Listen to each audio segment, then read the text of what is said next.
আজকে আপনাদের সামনে ভারতের আর নিউজিল্যান্ডের মধ্যে যে টি-20 সিরিজ প্রথম ম্যাচ তার প্লেইং 11, ভারতের প্লেইং 11 কী হবে তা নিয়ে আলোচনা করা হবে। ভারতের প্রথম প্লেইং 11 প্রথমে রয়েছে সূর্যকুমার যাদব ক্যাপ্টেন, অভিষেক শর্মা তৃতীয়, শ্রেয়াস আইয়ার চতুর্থ, সঞ্জু স্যামসন 5 হার্দিক পান্ডিয়া 6 অক্ষর প্যাটেল 7 নম্বর শুভম দুবে 8 নম্বর জসপ্রীত বুমরা 9 নম্বর কুলদীপ যাদব 11 নম্বর হর্ষিত রানা। এই ছিল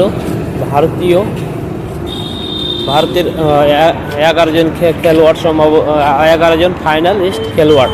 আজকে সন্ধ্যা 7টা টি-20 ম্যাচে আপনারা দেখতে পাবেন এই 15 সদস্যের ফাইনাল স্কোয়াড, 11 জন ফাইনাল খেলার স্কোয়াড। নিউজিল্যান্ডের কী হবে তা পরবর্তী ভিডিওতে আপনাদের সামনে আলোচনা করা হবে।